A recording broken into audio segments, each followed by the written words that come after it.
अल्हम्दुलिल्लाहि नहमदुहु व नस्तईनुहु व नस्तगफिरुहु व नु'मिनु बिही व नतवक्कलु अलैहि व नऊज़ु बिल्लाहि मिन शुरूरि अनफुसिना व मिन सय्यिआति अमालिना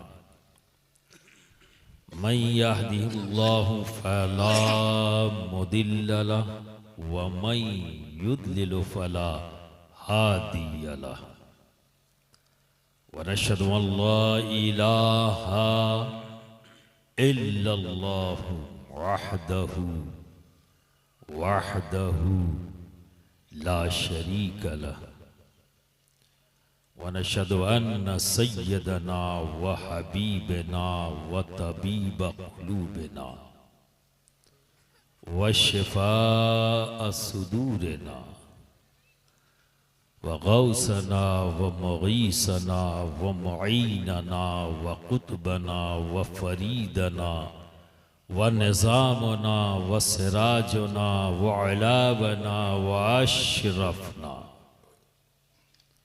व नूर आइनना व मलजाना व मावाना मुहम्मदन अब्दुहु व रसूलुहु अम्मा बाद औज़ु बिल्लाहि मिनश शैतानिर रजीम बिस्मिल्लाहिर रहमानिर रहीम अला इन्ना औलिया अल्लाहि ला खौफुन अलैहिम वला हुम यहज़नून सुभान अल्लाह।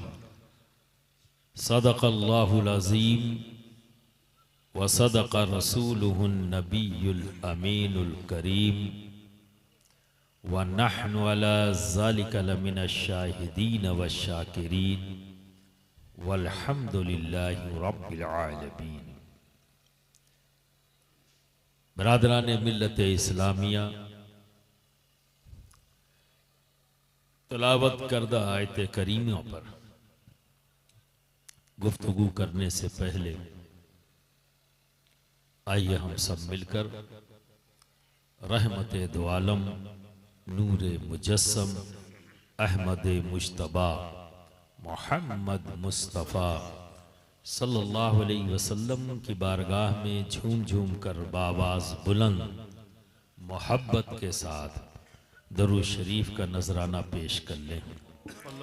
अल्लाहुम्मा सल्लि अला सय्यदना मौलाना मुहम्मदिन व अला आलि सय्यदना मौलाना मुहम्मदिन व बारिक व सल्लिम सलातु व सलामुन अलैका या रसूलल्लाह या हबीबल्लाह या हबीबल्लाह।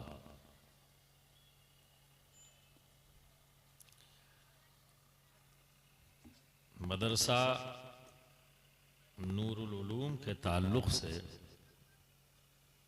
सिर्फ एक शेर की कमी रही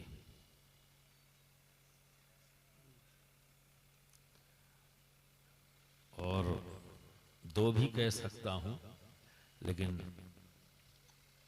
एक तो होना था जो मेरे तजुर्बे में आई कि मदारिस से इल्म तो हासिल कर लेते हैं बच्चे अक्सर,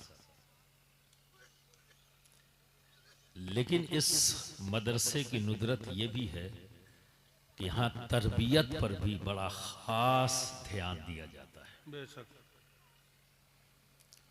और यहाँ के फारिगीन को मैंने देखा है कि सिर्फ एक मिसाल दे दूं, नमाज की अदायगी के जो अरकान हैं वो उसी अंदाज में अदा करते हैं जैसा हुक्म है। बेशक बेशक।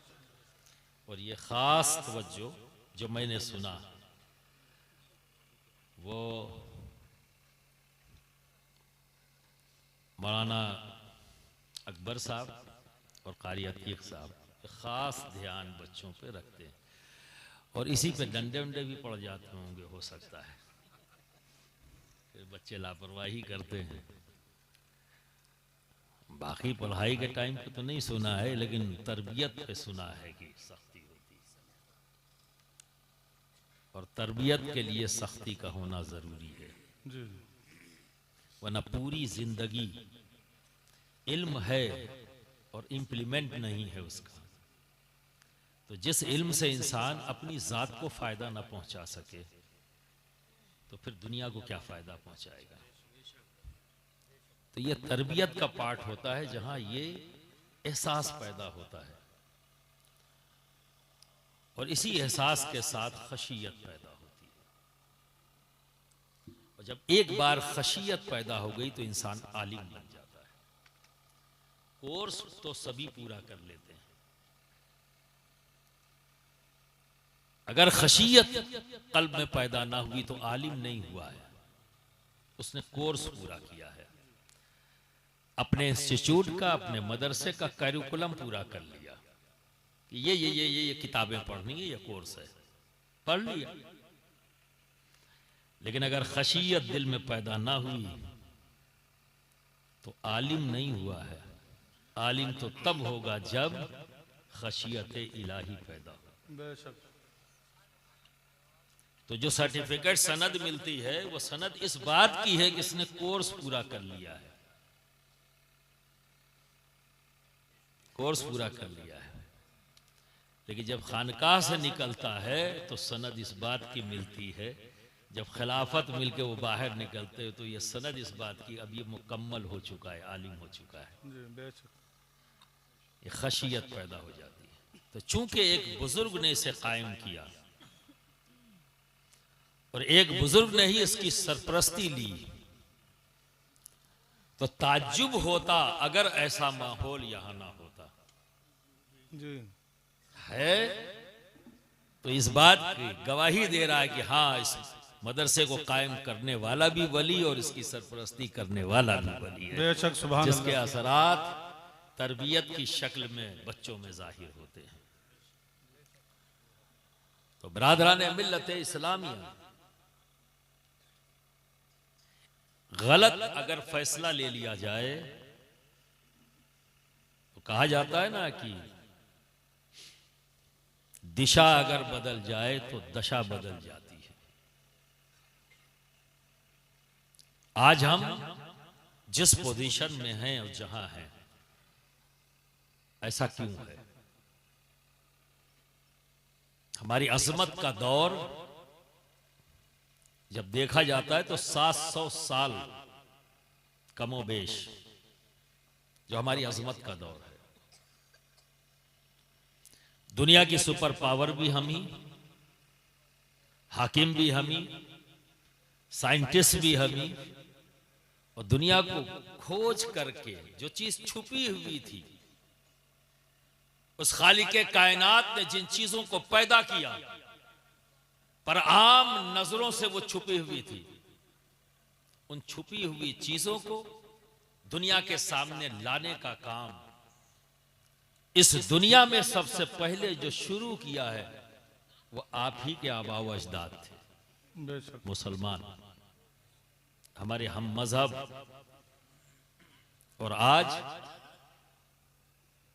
दुनिया की सबसे कम पढ़ी लिखी हुई कौम का नाम है मुसलमान। क्यों? क्योंकि जब फैसला गलत ले लो तो रिजल्ट बदल जाता है। मेहनत करने में कोई कमी नहीं आपकी, सुबह से लेकर शाम तक मेहनत करते हैं, क्योंकि शायद ये फैसला कर लिया, आपको नारा लगाने का मौका नहीं मिलेगा। अक्सर मैं नारा लगाने का मौका नहीं देता, इसलिए कि मैं चाहता हूं कि अब संजीदगी अख्तियार किया जाए और संजीदगी से गौर व फिक्र किया जाए, एहसास किया जाए कि आखिर हमारी कमी क्या है, कि हम दुनिया की दौड़ में पीछे क्यों रह रहे हैं, हमारे मुल्क की तरक्की में क्यों नहीं हमारा बढ़ चढ़ कर हाथ है। यह हमें सोचना पड़ेगा। तो फिर संजीदगी अख्तियार करनी पड़ेगी, वरना क्या होगा कि रात गुजर जाएगी नारों के शोर में, बात खत्म। तो सुनेंगे ना आप संजीदगी से? नींद तो नहीं आ रही है? हाँ। तो मुझे लगता है कहां गलत हो गया फैसला? दौलत, सबको दौलत चाहिए, चाहिए ना कि नहीं चाहिए? कोई है ऐसा जो कहेगा हमें दौलत नहीं चाहिए? बच्चे में जैसे ही शऊर आता है वो सोचना शुरू कर देता है, ठीक है? और इस दौलत को आपने इज्जत से जोड़ दिया। इसलिए अक्सर कहते हुए नजर आते हैं, मेरे पास पैसा नहीं है ना इसलिए कोई मेरी इज्जत नहीं करता, दौलत हासिल कर लूंगा इज्जत वाला बन जाऊंगा। और इस होड़ में इंसान चल पड़ा,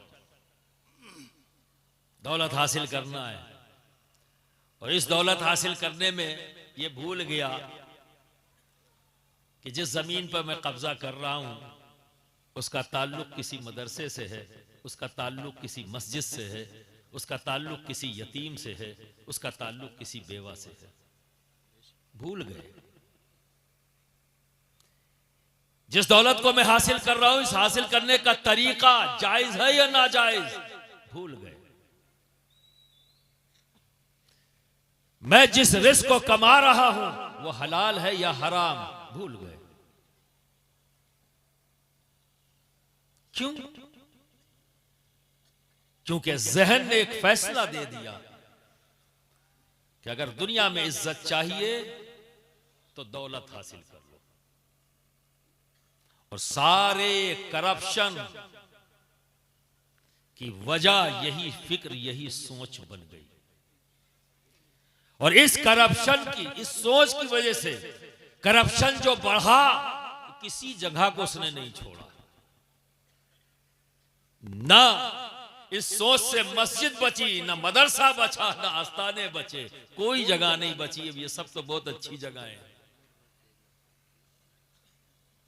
दुकान, मार्केट, ये सब चीजें तो चलो सकी। और आप देख रहे हैं फैसला आपका है, और इंसान का किया हुआ फैसला जरूरी नहीं है कि उसके रिजल्ट सही आवे। क्यों? क्योंकि आपके दिमाग के करीब इब्लीस खड़ा है जो अजली दुश्मन है, और वो कभी नहीं चाहता कि आप कामयाब हो। चाहता है? नहीं चाहता ना। तो अब उसका कंट्रोल दिमाग पे हुआ, घुमा दिया उसने।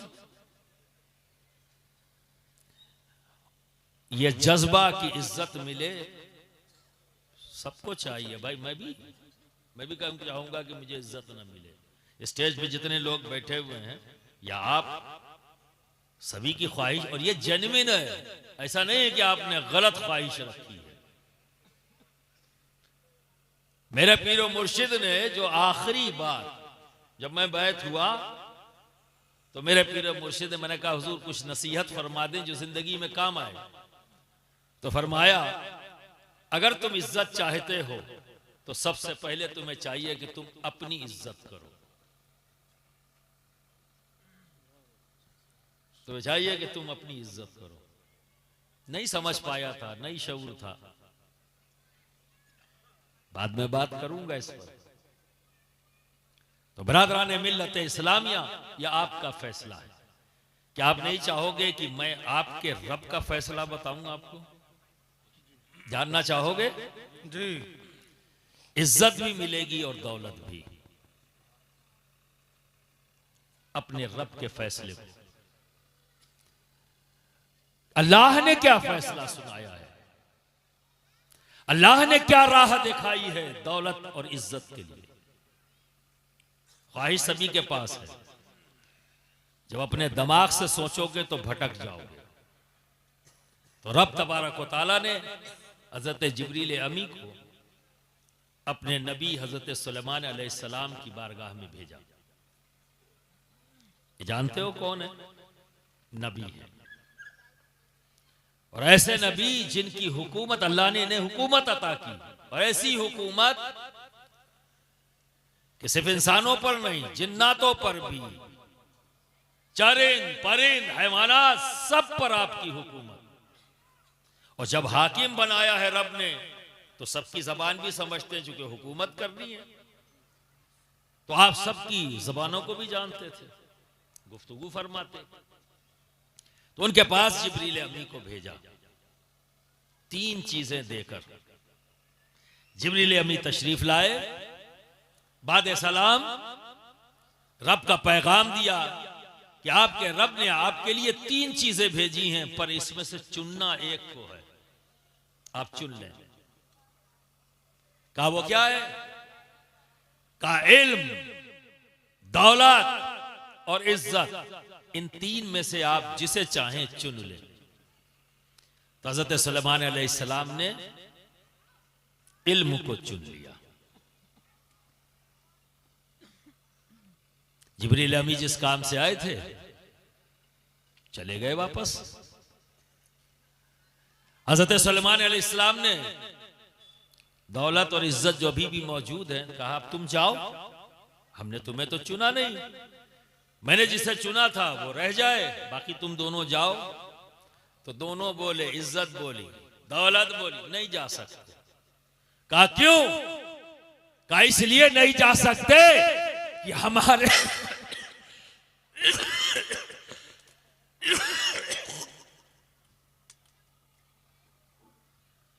हम नहीं जा सकते क्योंकि हमारे रब ने इल्म का ताबे हमें बनाया है।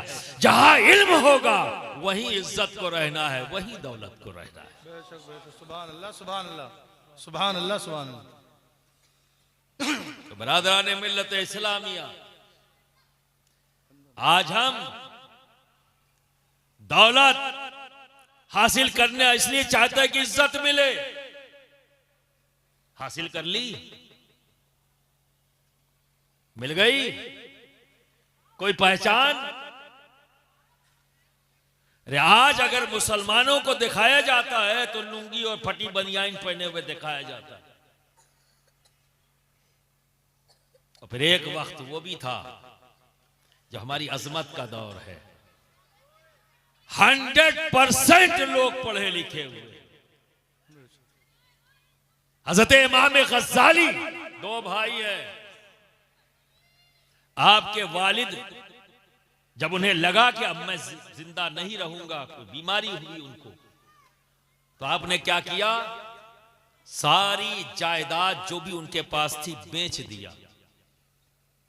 और बेचने के बाद अपने एक दोस्त जिस पर आप एतमाद करते थे, वो सारी दौलत उठा के अपने दोस्त को दे दी, ये कहते हुए कि इसको मेरे दोनों औलादों की तालीम हासिल करने पे खर्च कर देना। सुभान अल्लाह सुभान अल्लाह। याद रखो दोस्त, अगर तुम्हारा बच्चा तालीम याफ्ता है, तरबियत अच्छी तुमने दी, तो उसके लिए कमाने की तुम्हें जरूरत नहीं है, वो खुद कमा लेगा। और अगर तुमने अपने बच्चे को तालीम नहीं दी और उसकी तरबियत पर ध्यान नहीं दिया, तो ऐसे बच्चों के लिए कमाने की जरूरत क्या है? जैसे ही तुम आंख बंद करोगे उड़ा देगा, उल्टे सीधे कामों में लगाकर खत्म कर देगा। तरबियत करो और तालीम दिलाओ, क्योंकि इल्म नूर है और नूर का काम क्या है? अंधेरों को खत्म कर देना। हर वो छुपी हुई चीज उसे इल्म का नूर जाहिर कर देता है। इल्म हासिल करो, और जब तक हम इसकी तरफ तवज्जो नहीं करेंगे, यकीन जानो लोग इसी तरह हमें जलील करते रहेंगे। हम अपनी पहचान नहीं बना सकते, ना हम अपने घर की तरक्की में अपना रोल अदा कर सकते हैं, ना अपने शहर की तरक्की में, ना अपने स्टेट की, ना अपने मुल्क की। बरादरान मिल्लत इस्लामिया, हमें इस पर सोचना होगा, गौर व फिक्र करना होगा। ये जो आप आज उर्स मना रहे हैं, आप क्या समझते हैं? ये तालीम याफ्ता नहीं थे? सरकार गरीब नवाज कौन है? सरकार सैयदना गौसे आजम, सरकार सैयदना गौसे आजम का जो करामत है सबसे बड़ी, मालूम क्या है? इल्म। इल्म क्योंकि आप जिस जमीन के टुकड़े पर आए वहां सब साहिब इल्म थे, और उस इल्म की वजह से इतना जोम पैदा हो गया, किसी को तफरीह का सामान बना लिया, वे तरबियत से खाली थे। इल्म तो हासिल कर लिया पर तरबियत की कमी। तो अब क्या कर रहे हैं? मिसवाक कितनी बड़ी, महीनों बहस कर रहे हैं। दामन पर अगर मच्छर का खून लग जाए तो नमाज होगी कि नहीं होगी? महीनों बहस। जरूरत थी कि ऐसी फिक्र और ऐसी आदत रखने वालों के बीच में कोई आए। तो अल्लाह रब्बुल इज्जत ने उसकी मशीयत देखो, किसको भेजा? गौसे आजम को। सुभान अल्लाह, सुभान अल्लाह, बेशक।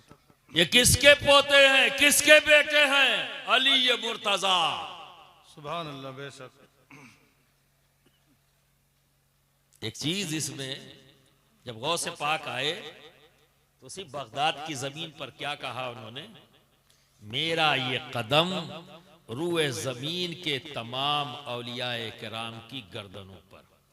सुना है ना आपने, उलमा से सुना है? ठीक। और सबने एक्सेप्ट किया,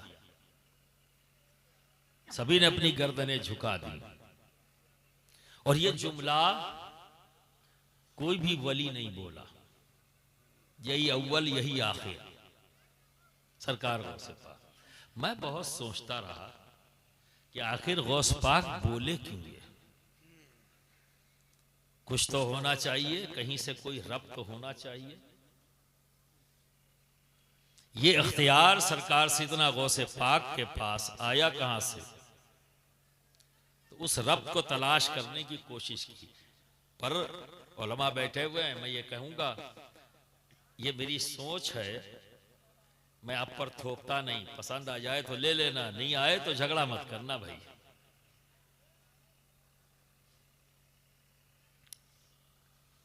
दादा कौन है गौस पाक के? अबू तराब।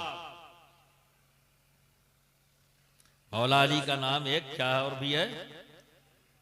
अबू तराब। आपको हैदर भी कहा जाता है ना? जी। आपको मुर्तजा भी कहा जाता है, 2, अली भी और अबू तराब, 4। और इन 4 में सबसे ज्यादा खुश जो होते थे मौला अली, इस नाम से पुकारने पर जब उन्हें कहा जाता अबू तराब तो मस्त हो जाते, सुभान अल्लाह, सुभान मस्त हो जाते। क्यों? फरमाते कि इस लक़ब से मेरे आका ने मुझे आवाज दी है, मेरे आका से मुझे यह लक़ब मिला है। तो याद आ जाती थी जब पहली बार नबी करीम सल्लल्लाहु अलैहि वसल्लम ने इस नाम से पुकारा, सुभान अल्लाह, सुभान अल्लाह। या अबा तुराब। अच्छा, यहां सोचना पड़ेगा, तुराब का माना मट्टी है ना, और कहने वाले नबी हैं, तो मिट्टी का बाप। अभी कोई हमा शुमा कोई कहे तो बात कही जा सकती है कि बिना सोचे समझे कह दिया, पर हमारा अकीदा है नबी कुछ नहीं कहते, वही कहते हैं जो रब चाहता है। बेशक, बेशक, सुभान अल्लाह। तो जब यह अकीदा है तो सोचना पड़ेगा कहने वाले नबी हैं, तो फिर इससे मुराद क्या है? क्या जो इससे माना और मतलब निकलता है डिक्शनरी से, लुगत से, क्या यही मतलब होगा मिट्टी के बाप? और लोगों ने, यहूदियों ने हजों के तौर पर भी आवाज देते थे, पर मौला मेरे खुश होते थे। सुभान अल्लाह, सुभान अल्लाह। अबू तराब कहने पर बड़े खुश होते, क्योंकि वो जाहिरी माना लेकर बड़े खुश होते थे। चलो, तो वह हजों की नीयत से पुकारते, या अबू तराब। लेकिन दोस्तों, हम नबी को भी मानते हैं और नबी की भी मानते हैं, इसीलिए तो हम जमात हैं, हम एक तरफा नहीं है। हम नबी को भी मानते हैं और नबी की भी मानते हैं। तो नबी ने कहा तो यूं ही नहीं कहा होगा, यूं ही नहीं। अब आओ, इस कहने के पीछे जो समझ में आया वो बयान करता हूं। मिट्टी, मिट्टी में वस्फ है अल्लाह ने रखा है। वो क्या है कि नूर को अपने अंदर जज्ब कर लेता है। नूर को जज्ब करने की सलाहियत मिट्टी के अंदर मौजूद है। और हमारा वजूद खाली मिट्टी से नहीं बना, हमारे वजूद में मिट्टी भी है, हमारे वजूद में पानी भी है, हमारे वजूद में हवा भी है। अब नूर देखो किस में जाके रुकता है। अगर यहां पानी बह रहा हो और टार्च मारे तो पानी पे रुकेगा नूर? टार्च का गोला कभी पानी पे रुकता है? आर पार हो जाएगा, है ना? और वैसे अगर आप टार्च मारोगे तो हवा तो है ही है, कभी रुका? सीधा जाके मिट्टी के ऊपर जब वो पड़ता है तो वहां गोला दिखाई देता है। आपने देखा है ना? समझ रहे हैं ना मेरी बात को? ज्यादा गाढ़ी तो नहीं हो रही है ना, आसान फहम में बात कर रहा हूं। क्योंकि अब तो टार्च खत्म हो गई तो अब नई नस्ल को टार्च भी नहीं समझ में आएगा, क्योंकि देखा ही नहीं है, मोबाइल में आ गया। लेकिन जब भी कभी टार्च को मारोगे, ठीक है ना, तो दीवार पर जाके टार्च का गोला बन जाता है रोशनी का। तो बीच में हवा तो है, लेकिन कभी हवा रोक पाई? और वो जो लाइट है वो क्या है? नूर ही तो है, लाइट है, नूर है। तो क्या समझ में आया? ना हवा में यह सलाहियत, ना पानी में यह सलाहियत। तो नूर को अपने अंदर समाने की सलाहियत किसमें है? मिट्टी में, मिट्टी में। अब समझ में आया कि नबी अबू तराब क्यों कह रहे? आ जाओ, हजरत आदम अलैहिस्सलाम को क्या कहा जाता है? अबुल बशर। तमाम मिट्टी का वजूद रखने वालों के बाप, यही है ना? यानी हर इंसान के बाप, जितने भी इंसान दुनिया के अंदर है, सबके बाप का नाम कौन? हजरत आदम। चूंकि आप अबुल बशर है और यहां अबू तुराब कहा जा रहा है, यानी ऐ मिट्टी के बाप, और मिट्टी के अंदर नूर को समाने की सलाहियत मौजूद, यानी पूरी आदम की औलादों में रूहानियत के बाप का नाम अबू तुराब अली मुर्तजा है। सुभान अल्लाह, सुभान अल्लाह, सुभान अल्लाह। बेशक इस वजूद के बाप का नाम आदम अलैहिस्सलाम है, और इस वजूद की रूहानियत का नाम अबू तुराब। सुभान अल्लाह, सुभान अल्लाह। इसीलिए हजरत काजी सनाउल्लाह पानीपती फरमाते हैं कि अली मुर्तजा की विलायत सिर्फ उम्मत मोहम्मदी ही में नहीं, हर उम्मत में, यानी हर नबी की उम्मत में जो भी वली पैदा हुए उन्हें विलायत मौला अली के विलायत से मिली। बेशक बेशक। उनके भी इमाम अली ही हैं। जिस तरह तमाम नबियों को नबूवत मेरे आका के वसीले से मिली, उसी तरह विलायत अली मुर्तजा के वसीले से मिली। बेशक बेशक। अब समझ में आई गई बात? अब दोस्त फतेह मक्का पर आ जाओ। सरकार है और सब तरफ यही एक ऐसी तारीख है जिसका कोई सानी नहीं, कोई मिस्ल नहीं दुनिया में। एक बूंद खून नहीं और एक शहर फतह, हर तरफ अमान। अल्लाह के रसूल ने ऐलान फरमा दिया, कोई कत्ल गारत नहीं, सबको अमान है, और पूरा शहर फतेह हो गया। काबतुल्लाह में पहुंचे, जो कुछ भी वहां सफाई अभियान चालू हो गया, साफ हो गया। अब सफाई अभियान में कुछ और सफाइयां बाकी थी। मौला अली ने चाहा कि मैं साफ कर दूं, पर आप वहां तक पहुंच नहीं पा रहे। डंडे से भी कोशिश किया तो नहीं पहुंचा। तो नबी हैं और अली हैं। नबी से अली ने कहा, आका आप मेरे कांधों पर आ जाएं और मैं खड़ा हो जाऊंगा तो आप ये काम कर दें। तो नबी ने फरमाया, अली तुम नबूवत का बोझ नहीं उठा पाओगे,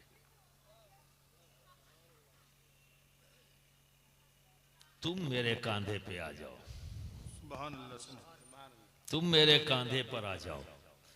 तो अली ने को नबी ने अपने कांधे पर, अब क्या मतलब निकला, नबूवत के कांधे पर विलायत मौजूद है। बेशक। अब ये बुलंदी मिल रही है, क्यों? क्योंकि रूए ज़मीन के तमाम औलियाए किराम, मखदूम, सुल्तान, सैयद अशरफ जहांगीर सबनानी, जो अपने वक्त के मुहद्दिस भी हैं, मुफस्सिर भी हैं, मुजद्दिद भी हैं और रूहानियत के मैदान के शहंशाह हैं। बेशक बेशक, सुभान अल्लाह। तसव्वुफ की कोई किताब मुकम्मल हो ही नहीं सकती जब तक कि इस्तिफादा मखदूम, सुल्तान, सैयद अशरफ जहांगीर सबनानी के अकवाल से ना लिया जाए, बेशक बेशक, मुकम्मल ही नहीं हो सकती। ये वो ज़ात है। तो मखदूम पाक फरमाते हैं, बिदायतुल अंबिया निहायतुल औलिया, जो नबी की शुरुआत है वो वली की इंतहा है। और फिर फरमाते हैं कि बिदायतुल औलिया निहायतुल अंबिया, जो वली की शुरुआत है वो नबी की इंतहा है, वो नबी की इंतहा है। और कहने वाले कौन है?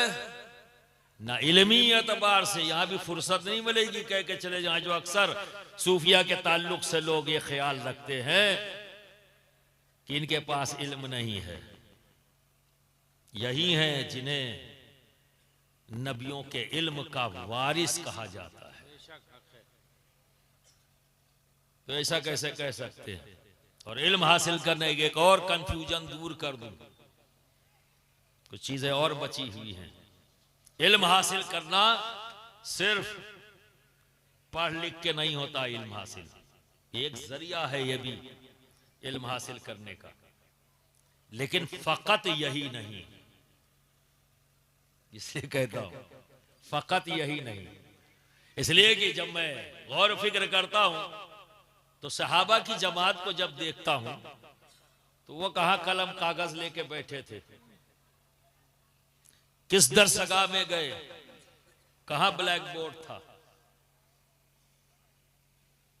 और कोई है दुनिया में जो ये कह दे कि उनके पास इल्म नहीं था?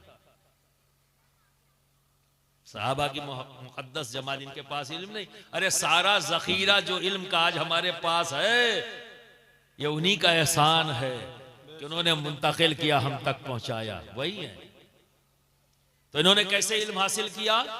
देख कर और सुनकर, देख कर और सुनकर।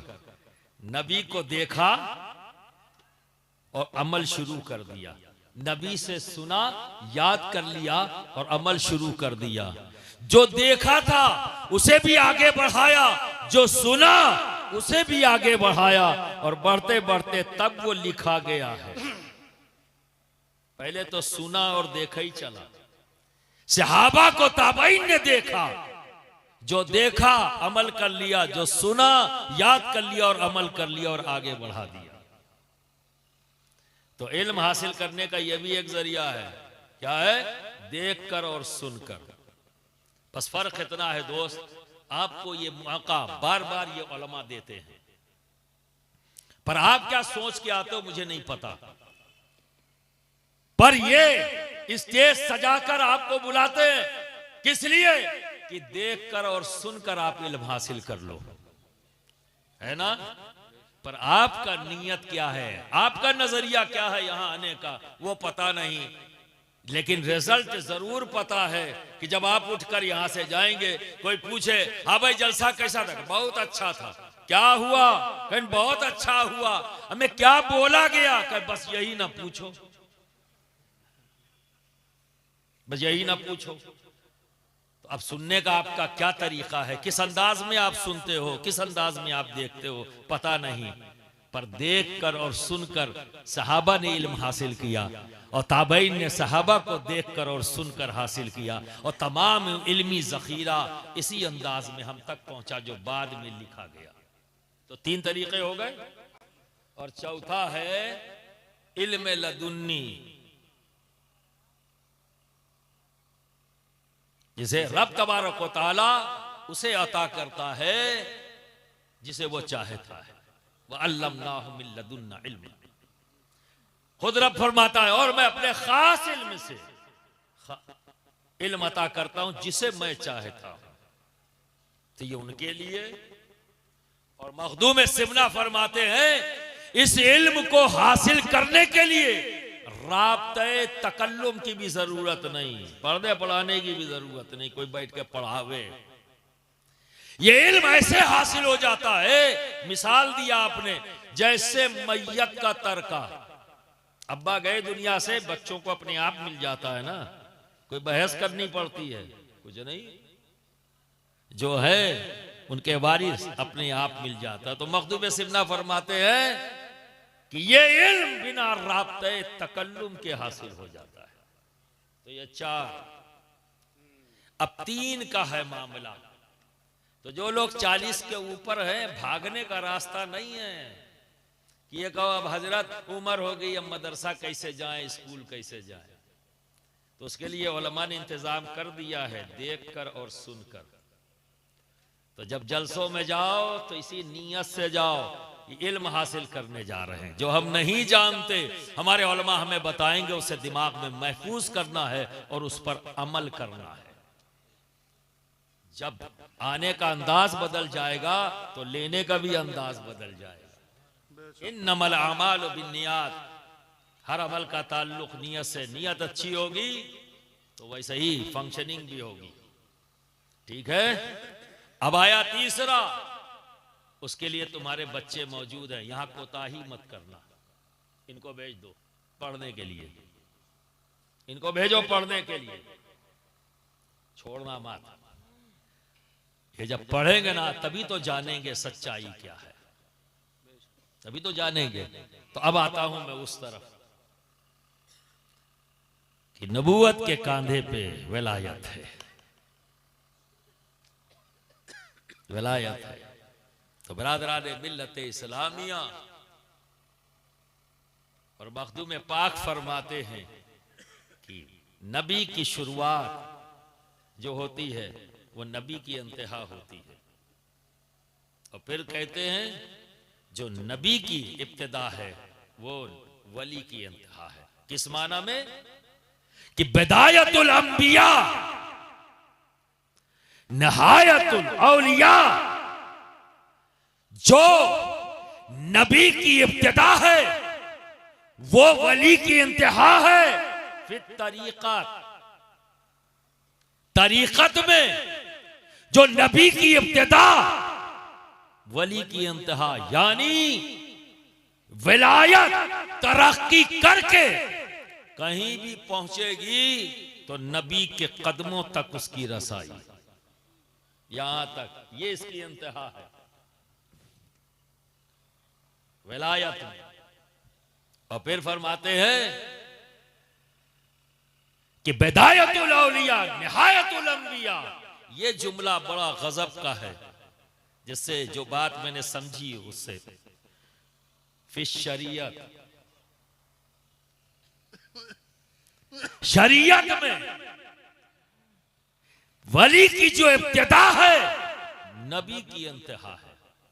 यानी हजरत आदम से जब शुरू हुआ और सरकार दो आलम सल्लल्लाहु अलैहि वसल्लम पर वही नाजिल हुई, अल यौमा अकमलतु लकुम दीनकुम, तो इस बीच में 1,24,000 या 2,24,000 कमो बेश नबी आए और शरीयतों में तब्दीली होती गई, उसमें अमेंडमेंट्स होते गए, और फिर जब रब ने कहा आज दीन मुकम्मल हो गया तो क़यामत तक कोई अमेंडमेंट नहीं।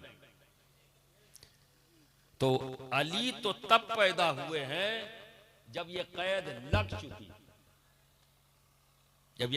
लग चुकी, अब कोई तब्दीली नहीं। पर मखदूम सिमना फरमाते हैं कि बिदायतुल अंबिया निहायतुल औलिया फिश शरीयत। तो ये सिर्फ उम्मत मोहम्मदी तक की बात नहीं हो रही है, उम्मत मोहम्मदी की बात नहीं हो रही, ये तो पूरा शुरू से लेकर आखिर तक। चूंकि इंतहा हुई है नबी पर जो वली हुआ उसकी तो इब्तिदाई शरीयत रही हर उम्मत में, जितनी है वही उसको मानना है और उसी में तरक्की करके वो वली बना। तो बरादरान मिल्लत इस्लामिया नबी ने बुलंद किया किसको? अली को। नबी ने बुलंद किया किसको? हसनैन करीमैन को, हसनैन करीमैन को। यही है 3 नुफूसे कुदसिया जिनकी रसाई दोष नबी तक, बाकी सबकी रसाई कदमे नबी तक। अब समझ में आ गई बात? बाकी रसाई कदम तक, ये 3 नुफूसे कुदसिया जिनकी रसाई नबी के दोषे तक। और गौसे आजम कौन है? गौसे आजम कौन है? अली के बेटे हैं। गौसे आजम कौन है?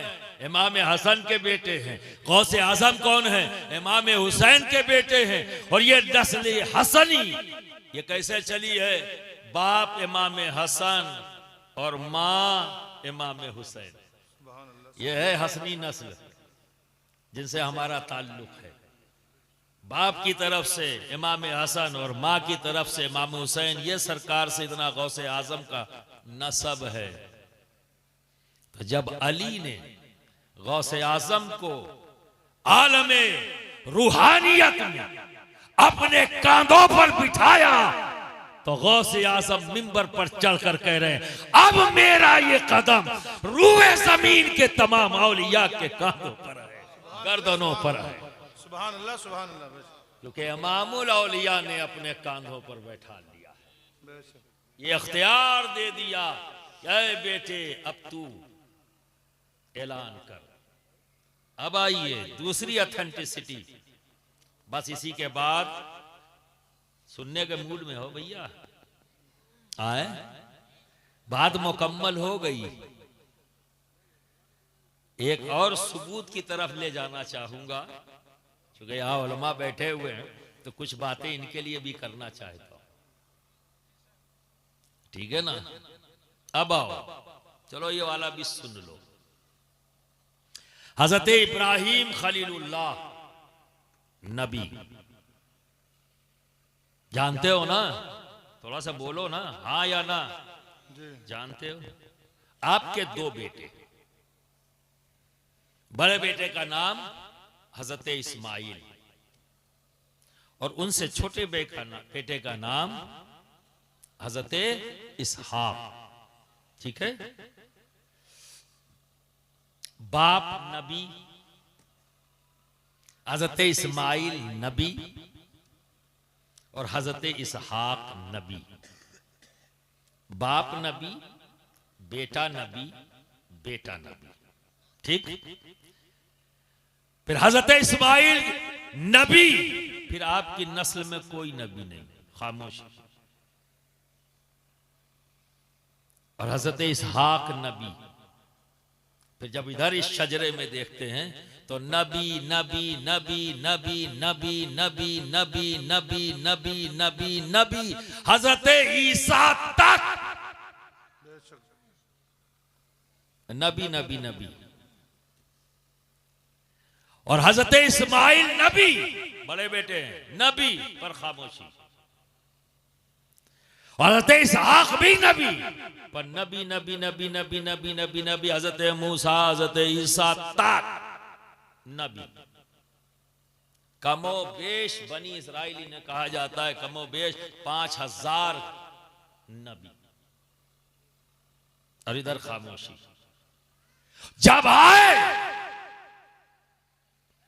तो नबी आखिरुज़्ज़मा आए, जब आए तो इमामुल अंबिया आए, जब आए तो सरदार अंबिया आए, यानी हम सब के आका मोहम्मद अरबी सल्लल्लाहु अलैहि वसल्लम आए। दोस्तों, यह मशीयत है, इत्तेफाक नहीं। इसको ज़हन में रखना, ये मशीयत है, इत्तेफाक नहीं। बाप नबी, बेटा नबी, बेटा नबी, फिर नबी नबी नबी हजरत ईसा तक, हजरत इस्माइल नबी, फिर खामोशी। और जब आए तो आखिरी नबी आए, सरदार अंबिया आए, इमामुल अंबिया आए, हम सब के आका मोहम्मद अरबी सल्लल्लाहु अलैहि वसल्लम आए, जिन पर नबूवत खत्म। अब कोई नबी नहीं आएगा। और हर नबी जो आता, किस लिए आता? कि जब नबी की तालीमात से लोग हट जाते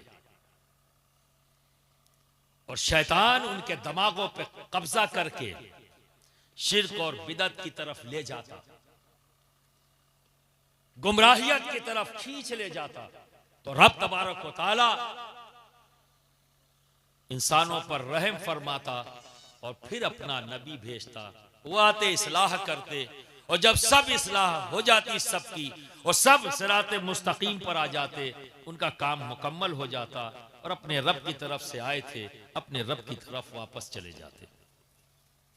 तो सारे नबियों का काम यही था। तो अब जब नबी आखिरी बनकर आए, अब कोई नबी नहीं आएगा, तो सवाल तो होना ही था ना। और जो सामने है वो किसके तरबियत याफ्ता है? नबी के।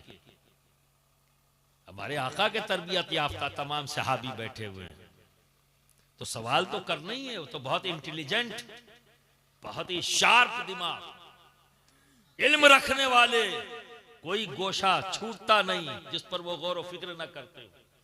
क्यों? क्योंकि वो तरबियत याफ्ता है हमारे नबी के, इल्म हासिल किया है हमारे नबी से, तो कमी कहां रहेगी? तो सवाल तो होना ही था कि या रसूलुल्लाह, जब आप आखिरी नबी हैं, आपके पास कोई नबी नहीं आएगा आपके बाद, तो जब उम्मते मोहम्मदी में शैतान अपना काम करेगा और गुमराहियत की तरफ खींचेगा, तो फिर उम्मत की इस्लाह कौन करेगा? क्योंकि अब तो नबी आएंगे नहीं, तो फिर इनकी इस्लाह कौन करेगा? तो सरकार ने फरमाया, बेशक मेरे बाद कोई नबी नहीं आएगा, पर नबूवत का फैजान बांटने के लिए विलायत का दरवाजा खोल दिया जाएगा। तो नबूवत का फैजान हर दौर में हर उम्मत की जरूरत रहा, इसीलिए नबी आते रहे ताकि फैजान नबूवत, फैजान रिसालत बांटते रहे। तो उम्मत मोहम्मदी की जरूरत कैसे खत्म हो जाएगी जब हर उम्मत की जरूरत ये थी, और उसी जरूरत के तहत नबी आते रहे। तो बरादरान मिल्लत इस्लामिया, तो अल्लाह के रसूल ने फरमाया, बेशक मैं आखिरी नबी हूं, मुझ पर दरवाजा बंद, अब कोई नबी नहीं आएगा, पर नबूवत का फैजान, रिसालत का फैजान विलायत के रास्ते से उम्मत को बटेगा। तो ये फैजान नबूवत, फैजान रिसालत का जो दरवाजा खुला, किस पर? किस पर? तो इसीलिए तो कह रहे हैं नबी या बातुराब, यूं ही तो ही ना कह दिया है। तमाम रूए जमीन के रूहानियत रखने वाली जात के बाप, रूहानी बाप, इसलिए कहा जाता है पीर रूहानी बाप होता है। इसलिए कहा जाता है पीर रूहानी बाप होता है। और बायोलॉजिकल बाप कौन? हजरत आदम। और रूहानी बाप कौन? अली। और बांट क्या रहे हैं? नबी का फैजान, नबी का फैजान। तो बिरादरान मिल्लत इस्लामिया, अब आप देखो दरवाजा खुला अली पर, तो अली इमाम। दो बेटे यहां भी हैं, हसन इमाम, हुसैन इमाम। बाप इमाम, बेटा इमाम, बेटा इमाम।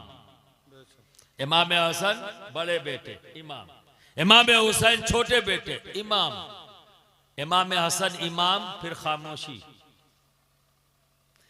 इमाम हुसैन इमाम, इमाम इमाम इमाम इमाम इमाम इमाम, इमाम हसन अस्करी तक सब इमाम हुसैन की औलाद। इमाम ज़ैनुल आबिदीन, इमाम हुसैन है ना, इमाम बाक़िर, इमाम जाफर सादिक, इमाम मूसा काजिम। गौर से सुनना, अगर कहीं पागलपन दिमाग में हो दूर हो जाएगा इस नाम की बरकत से। इसलिए कह रहा हूं, नाम भी ले ले रहा हूं। सुभान अल्लाह। फकत नाम नहीं है, दिमागी बीमारी भी दूर करता है, इसलिए गौर से सुनो। सुभान अल्लाह। अली, इमाम हसन, अब आ जाओ इधर, इमाम हुसैन इमाम, इमाम ज़ैनुल आबिदीन इमाम, इमाम बाक़िर इमाम, इमाम जाफर सादिक इमाम, इमाम मूसा काजिम इमाम, इमाम अली रजा इमाम, इमाम अली नकी इमाम, इमाम अली तकी इमाम, इमाम हसन अस्करी तक इमाम इमाम इमाम इमाम इमाम इमाम, इमाम हसन इमाम, खामोशी। इमाम हुसैन इमाम, इमाम इमाम इमाम, इमाम हसन अस्करी तक। हज़रत इस्माइल अलैहिस्सलाम नबी, हज़रत इसहाक अलैहिस्सलाम नबी, हज़रत इसहाक अलैहिस्सलाम के औलादों में नबी नबी नबी नबी नबी नबी नबी ईसा तक। हज़रत इस्माइल अलैहिस्सलाम नबी, फिर खामोशी। आए तो नबी आखिरुज़्ज़मा आए। ये इत्तेफाक नहीं मशीयत है, इसीलिए कह रहा हूं, सुनो गौर से, ये इत्तेफाक नहीं मशीयत है। जब फैज़ान रिसालत, फैज़ान नबूवत बांटने की जिम्मेदारी, इसका दरवाजा खुला कहां? अली। तो सिर्फ ये नहीं कहा गया बाबे रूहानियत, बाबुल इल्म कहा गया। बेशक। आप समझ रहे ना? क्यों? ये भी सुन लो, अल्लाह जाहिलों को दोस्त नहीं बनाता। बेशक बेशक। अल्लाह जाहिलों को दोस्त नहीं बनाता, इसलिए बड़े मोहतात रहा करो। किसी वली को ऐसे नहीं कह देना जाहिल है, ये कहोगे तुम्हारी जहालत पता लगेगी।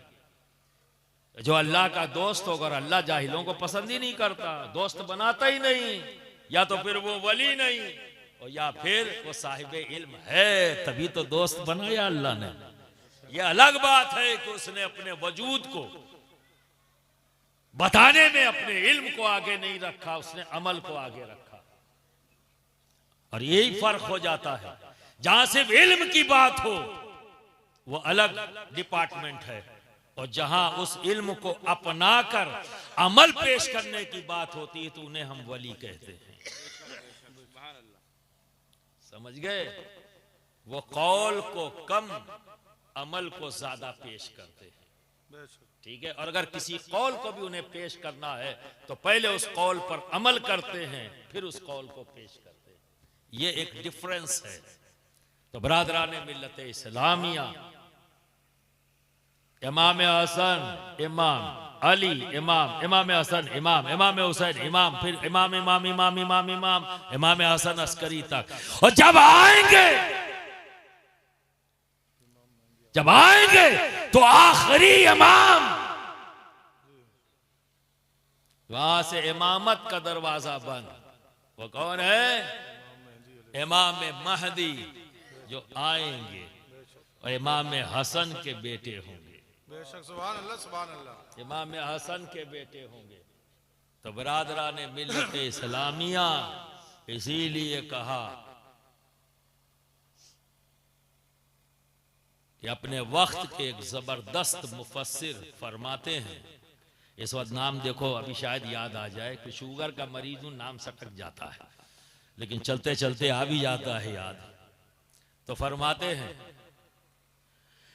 कि कोई दौर कोई जमाना गौसियत से खाली नहीं, कोई जमाना गौसियत से खाली नहीं। क्यों? क्योंकि यह हाकिम वक्त होता है और बिना हाकिम के दौर नहीं होता। तो जैसे ही एक गौस दुनिया से जाता है उसकी जहां फौरन गौस आ जाता है। तो आप फरमाते हैं ये गौस कौन है? यक्ताए जमाना होता है। ये पूरी दुनिया एक हाकिम ना बना सकी, जमीन के हर टुकड़े के अलग अलग हाकिम, लेकिन मैदान रूहानियत अली ने जो सल्तनत कायम की, उस सल्तनत में हमेशा हाकिम एक ही होता है और आज भी इसी वसूल से चल रहा है। और उस सल्तनत के हाकिम का नाम है गौस, जो यक्ताए जमाना होता है। तो बरादरान मिल्लत इस्लामिया, गौस वक्त कोई और नहीं होगा, जो भी होगा हसनैनी होगा। या तो इमाम हसन की औलाद होगा या इमाम हुसैन की औलाद होगा। क्यों? क्योंकि फैजान नबूवत, फैजान रिसालत बांटने की जिम्मेदारी इनकी है। तो असल ये है, फिर नायब बनाते हैं, जहां वो नहीं पहुंचते तो अपना नायब बनाते हैं, जिन्हें खलीफा कहते हैं। एक सिस्टम बना खिलाफत के जरिए फैजान नबूवत, फैजान रिसालत उसी शाख के किसी फर्द से लेकर फिर दुनिया के अंदर फैलाते। तो बरादरान मिल्लत इस्लामिया, ये खाली फूल और चादर के लिए नहीं है जो लिमिट कर दी आपने, ये मत करो। यहां जब जाओ तो ये कहो, ऐ अल्लाह के वली, रब का फजल है कि उसने आप तक मुझे पहुंचा दिया, तो मेरे हक में दुआ करें और मेरे कल्ब पर एक निगाह डालें, ताकि लालच की गंदगी से मेरा कल्ब गंदा है पाक हो जाए और साफ हो जाए। मेरे लिए दुआ करें कि अल्लाह मुझे इल्म नाफे अता फरमाए। मेरे लिए दुआ करें कि मेरा ईमान सलामत रहे। मेरे लिए दुआ करें कि जिस राह पर आप चले हैं, रब अपने फजल से मुझे भी उस राह पर चलने की तौफीक अता कर दे। जब भी जाओगे दुकान मकान मुकदमा यही करोगे, इसलिए आए थे तुम्हारे पास। ये तुम्हारा दुकान मकान मुकदमा खेत करवाने, ये सब तो बोनस में है, ये सब तो बोनस में, बिना कहे। ये वलियों का दरबार ऐसा है, इनकी आदत है देने की। हमें कुछ कहो या ना कहो, ये अपने दरवाजे से किसी को खाली हाथ भेजते ही नहीं, भेजते ही नहीं। और मेरे रब को गवारा भी नहीं कि उसका दोस्त दुनिया में रुसवा हो, ये उस परवरदिगार को गवारा भी नहीं। तो जब बंदे उसके दोस्त के पास जाते हैं तो रब उन्हें देकर लौटाता है, कहीं बंदा मेरे दोस्त के बारे में कुछ बदगुमानी का शिकार ना हो जाए, मेरा दोस्त रुसवा ना हो जाए। तो रब तबारक व तआला अपने दोस्तों को रुसवा नहीं होने देते, तो तुमको तो देकर भेजेंगे। ये तो आदत है इनकी, हम और आप सोच कर देते हैं, ये तो आदतन देते हैं। जाओगे ना तो कुछ ना कुछ दे के भेजेंगे जो तुम्हारी और जरूरतें हैं। पर ये बताओ, ये दुनियादारी की जितनी जरूरतें हैं, ये ज्यादा अहम है या आखिरत? ये दुनियादारी की जरूरतें ज्यादा जरूरी हैं या रब की रजा है? काली आवाज यहां से है, यहां से नहीं। हाँ, अब जाना वहां जाके फातिहा पढ़ना और ये भी दुआ कर लेना, हुजूर दुआ फरमाइए जब भी बोलूं तो दिल से बोलूं, ज़बान से ना बोलूं। ये भी दुआ कर लेना। वली हाथ उठा दे तो रब तबारक व तआला दुआओं को कबूल करता है, और जब आप दुआ करते या आमीन कर दे, बस यही काफी है। तो बरादरान मिल्लत इस्लामिया, जलसा भी करो। अच्छा, अब एक बात आई, मैं एक बात कहूं। अच्छा, कव्वाली का नाम आता है, लोग पता नहीं क्यों सफाई देने लगते हैं। बे काहे को सफाई दे रहे? काहे? किस बात की सफाई भाई? हमें कोई अगर गलत काम को अच्छा नाम दे दे तो मान लेंगे, हम मानेंगे? नहीं मानेंगे ना। तो जो गलत है उसे हम मानते ही नहीं कि कव्वाली है। जैसे मुकाबला और ये तू मैं, ये सब आर्केस्ट्रा है, कव्वाली नहीं। लेकिन जब बुजुर्गों के आस्थाने पर नातिया कलाम मनकबत पढ़ा जाए, वो है कव्वाली। तो हमें सफाई देने की क्या जरूरत है कि बड़ी एहतियात होती है और ये होती है वो होती है? कव्वाली में एहतियात है ही है। कव्वाली का मतलब यह है कि बावजू बैठो। कव्वाली का मतलब यह है कि ऐसे आदमी की सदारत में बैठो कि जिसकी रूहानियत का असर तुम पर हो। तो है तो हम इनकी सदारत में बैठेंगे, बावजू बैठेंगे।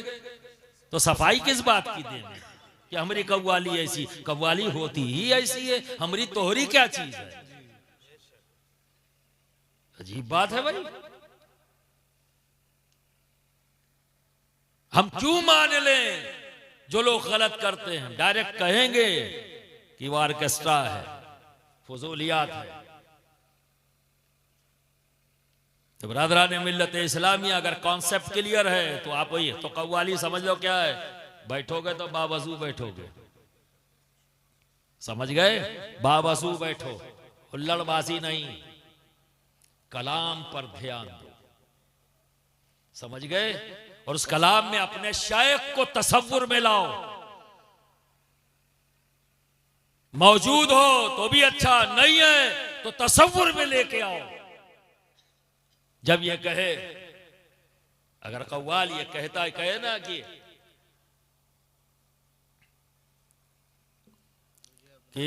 ऐ शायख तू मुझे अपनी गुलामी में बनाए रख, अब तसव्वुर में है, तसव्वुर में ले आओ। शेख नहीं ना, तसव्वुर में हाथ जोड़े खड़े हैं। कव्वाल के जुमले ये, ऐ शेख अपनी गुलामी में बनाए रखना। और तसव्वुर में तुम्हारा शेख हो तो गिरियोजारी तो अपने आप शुरू हो जाएगी, आंख से आंसू आ जाएंगे। ये है कव्वाली, रूहानियत में इजाफा पैदा करता है। ये हुल्लड़बाजी के लिए नहीं है, हमारी अपनी रूहानियत को मजबूत करता है। तरीक़ाकार अगर बदल दिया तो गलती उसकी है जिसने तरीका बदला है, चीज गलत थोड़ी ना है जबरदस्ती। तो तसव्वुर में जब अशार पढ़े जाएं तो तसव्वुर में, और अगर मुरीद नहीं हो तो तसव्वुर में इनको ले आओ जिनके ज़ेरे साए बैठे हो। साहिब आस्थाना को तसव्वुर में ले आओ कि हम उनके सामने खड़े हैं और हाथ जोड़ के जो कलाम वो कह रहा है बस समझ लो कि तुम कह रहे हो। फिर देखना और कैफियत तारी होगी, बावजू हो गए कैफियत तारी होगी। तो बरादरान मिल्लत इस्लामिया, कॉन्सेप्ट क्लियर रखो। और ये कॉन्सेप्ट उसी का क्लियर होता है जो इल्म को मोहब्बत के साथ हासिल करे, अपनी जिम्मेदारी समझकर हासिल करे, रब की रजा और उसके हबीब की रजा के लिए हासिल करे। दौलत, शोहरत, जमीन जायदाद के लिए नहीं।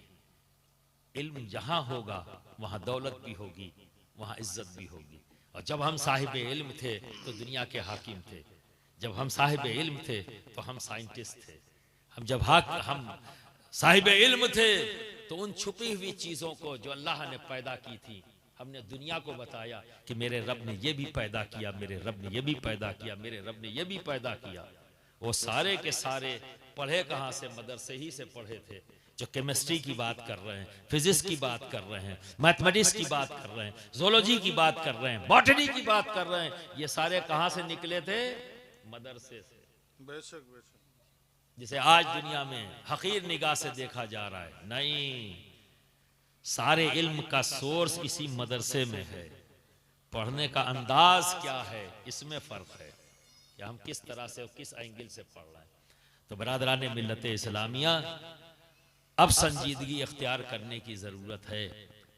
तो इन तमाम चीज़ों को, इन कमियों को जहां मैंने महसूस किया, तो आज के दिन में मेरा फोकस सिर्फ एक ही है, तालीम। तो इसी प्लान के तहत हिंदुस्तान में 600 ज़िले हैं, हर ज़िले पर एक इंस्टीट्यूट कायम करूंगा सुभान अल्लाह सुभान अल्लाह। और मदरसा और स्कूल एक साथ। मदरसे का बच्चा साइंस भी पढ़ेगा और साइंस पढ़ने वाले मदरसे में भी पढ़ेंगे दीन को, दोनों एक साथ, ताकि आने वाले वक्त में वो दुनिया को जवाब दे सके और बता सके। तो इसके लिए सेंट अशरफ पब्लिक स्कूल और जामिया इजहारुल कुरान, ये दोनों एक साथ जिले स्तर का इंशाअल्लाह तबारक ताला इसकी बुनियाद 12 रबीउल शरीफ में संबल में मैंने पहली बुनियाद रख दी है। और कुछ ही दिनों के अंदर आप लोग सुनेंगे कि 3 से 4 जगहों पर काम शुरू हुआ है। ये और जगह बातें चल रही हैं, ठीक है, पर ये अकेले का काम नहीं है, एक टीम वर्क है। आपका सपोर्ट चाहिए, दोगे? हमें पता ही नहीं लगा दोगे कि नहीं दोगे। ऐसे थोड़ी ना हाथ उठा के बताओगे तो पता लगेगा। अच्छा, अब जितने लोग सपोर्ट नहीं करेंगे वो हाथ उठा दे। अरे वाह, माशाअल्लाह, सारे लोग सपोर्ट करेंगे, जरा हाथ उठा दे। माशाअल्लाह, यहीं से बदलेगा। दौलत हालात नहीं बदलता। कोई भी कौम, कोई भी मिल्लत, कोई भी मुल्क उस वक्त तक तरक्की याफ्ता नहीं कहलाता जब तक कि उस मुल्क का एक एक फर्द तालीम याफ्ता ना हो जाए, जब तक उस कौम और उस मिल्लत का एक एक आदमी तालीम याफ्ता ना हो जाए, तब तक ना कौम तरक्की याफ्ता कहलाएगी, ना मुल्क तरक्की याफ्ता कहलाएगा। तो अज़्म करना है, आधी रोटी खाएंगे पर बच्चों को पढ़ाएंगे इंशाअल्लाह ताला। व आखिरु दावाना अनिल हम्दुलिल्लाहि रब्बिल आलमीन।